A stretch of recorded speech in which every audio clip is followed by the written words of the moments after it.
Hello everyone, আসসালামু আলাইকুম। সবাই কেমন আছেন? আই হোপ সবাই অনেক বেশি ভালো আছেন। নতুন একটা ব্লগ নিয়ে আপনাদের মাঝে আবারও রেগুলার মতন চলে আসলাম। সবাই কেমন আছেন? আশা করি এই ভিডিওটি সবার অনেক বেশি ভালো লাগবে। আমার পুরো ভিডিওটি কন্টিনিউ করো। যদি কোনো অংশে ভালো লেগে যায় তাহলে একটা লাইক দিতে ভুলো না। আর যদি আমার এই টাইপের ভিডিওগুলো যদি পেতে চাও তাহলে অবশ্যই আমার চ্যানেলটি সাবস্ক্রাইব করে আমার চ্যানেলের সঙ্গেই থেকে যেতে পারো।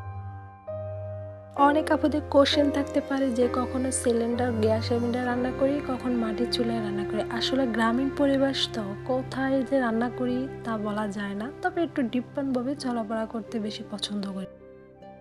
প্রতিদিনের মতন বলছি না এখানে কি রান্নাটা করি, সবাই তো দেখতেই পাচ্ছেন, নিচে থেকে আর বলছি না। আমার জীবনযাপনটা খুবই সাদামাটা, কিন্তু আমার স্বাদ আছে, সাধ্য নেই। আমি শৌখিন একটা মানুষ, কিন্তু আমার সাধ্যের বাহিরে। তাই তো বলি আমার এই সাদামাটা জীবনযাপনটা আমি আপনাদের সাথে শেয়ার করি, কিন্তু আমি শৌখিন কিছু দেখাতে পারবো না। অনেক দিন ধরে আমার ফুলগুলো খুবই নষ্ট হয়ে গেছে, আর্টিফিশিয়ালের ফুলগুলো।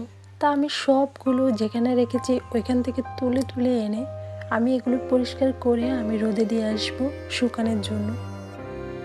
সংসার জীবনে মেয়েদের কখনোই ছুটি নেই। এই হাত দুটি দিয়ে সবাইকে টেক কেয়ার করে, সবাইকে যত্ন নেওয়া। অন্য অন্য একটা দুইটা দিন সবাই কিন্তু ছুটি থাকে, তাই আমরা মেয়েরা কোনোদিনও ছুটি পাই না। আর বিনা বেতনে কাজগুলো কি সুন্দরভাবে করে যাই। তাই এই সংসারের কাজগুলো আমরা মেয়েরা খুবই মন থেকে করি, এমন ভালোবেসে করি। কারণ আমরা সব মেয়েরাই কিন্তু সংসারটাকে খুবই ভালোবাসি। তো ফুলগুলো পরিষ্কার করে এখন ছাদের উপরে একটা একটা করে দিচ্ছি। টেবিলটা এখন আমি গোছাবো, কিন্তু টেবিলের উপরে যে পারে কাপড় চোপড় রেখে দেয় এগুলো আমার আবার পরিষ্কার করে নিতে হয়, সরাতে হয়। আচ্ছা যাই হোক, আমার টেবিলের কাগজটা কিন্তু আমার একদমই ভালো লাগেনি। তারপরে আমি একটা কাগজ এনেছিলাম, ওটা হয়তো বা ঘরের পরিস্থিতির কারণে বিছানো হয়নি, কিন্তু আমি বিছাই আপনাদের সাথে আবারও শেয়ার করব। এটা হলো সন্ধ্যার দিকে ভিডিও, সবার জন্য চা বানাচ্ছি।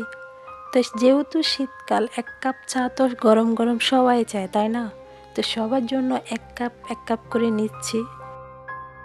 আজকে 2টা দিন ধরে অনেক সুন্দর সুন্দর কমেন্ট আমি দেখতে পাচ্ছি, কিন্তু আপুরা এত সুন্দর করে কমেন্ট করে আপুদের কমেন্টের অ্যান্সারগুলো দিচ্ছে, নিজের থেকেও অনেক ভালো লাগছে। এভাবে সাপোর্ট, ভালো ভালো কমেন্ট আমি খুবই আশা করি। আমাকে এভাবে সাপোর্ট করবেন, এভাবে আমার পাশে থাকবেন। আমিও 1 কাপ গরম গরম দুধ চা খাচ্ছি। শীতকালে তো আমি চাটা ভীষণ পছন্দ করি, কিন্তু গরমকালে একদমই না, আমি খেতেই পারি না গরমকালে। কিন্তু আজকে পর্যন্ত ব্লগ, সবাই ভালো থাকবেন, সুস্থ থাকবেন। আল্লাহ হাফেজ, আসসালামু আলাইকুম।